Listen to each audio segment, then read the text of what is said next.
Hello বন্ধুরা, আমি অনু update with অনু চ্যানেলে তোমাদের স্বাগত। আমি চলে এসেছি চিনি সিরিয়ালের আপডেট নিয়ে। চিনি সিরিয়ালে দেখা যাচ্ছে যে ভগবতী যে গিফটগুলো ডিম্পিকে দিয়েছিল সেই গিফটগুলো তো ডিম্পির দিদুন সব নষ্ট করে দিল।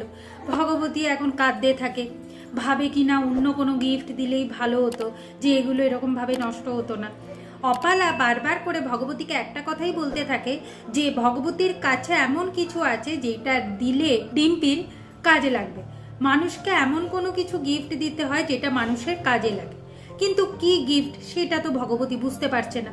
বলে কি না এর জন্য কোনো টাকা পয়সাও লাগবে না, কিন্তু ভগবতী কিছুতেই বুঝতে পারছে না। সে অনেক ভাববার চেষ্টা করছে। এর মধ্যে আবার গিন্নিমা বলেছিল যে মাকে খুঁজে বের করার উপায় বলে দেবে, সেটাও বলছে না। তাই গিন্নিমাকে সে প্রশ্ন করে বসে।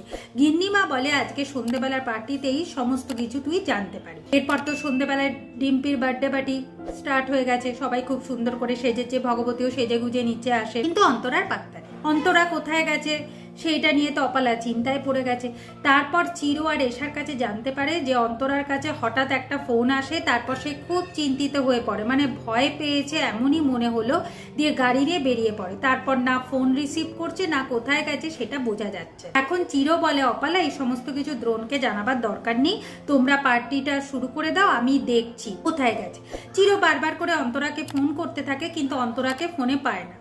এরপর ভাবে যে বাড়ির গাড়ি নিয়ে যেহেতু গেছে, ড্রাইভারকে ফোন করলেই জানতে পেরে যায়। এইদিকে তো দ্রোণ খুব সুন্দর করে সেজে আসে, দ্রোণের দিকে সবাই তাকিয়ে থাকে, ডিম্পি তাকিয়ে থাকে, ভগবতী তাকিয়ে থাকে। আগামী পর্বে দেখা যাচ্ছে এরপর তো ডিম্পির কেক কাটার পালা। ডিম্পি একা একা কেক কাটতে চাইছে না, তার মাকে ডাকছে, কিন্তু তার মা বলে না ডিম্পি তুমি একাই কাটো। এরপর দ্রোণ ডিম্পির সাথে কেক কাটছে, যা দেখে ভগবতী বাবা বলে ডেকে ওঠে। আর এই ডাকটা শুনে অপালা ভয় পেতে থাকে। এভাবে আজকের পর্বটা শেষ হয়ে যাচ্ছে। আশা করি আজকের পর্বটা তোমাদের ভালো লাগবে। ভিডিওটা দেখবার জন্য আর আপডেট উইথ অনু চ্যানেলের পাশে থাকবার জন্য অসংখ্য ধন্যবাদ।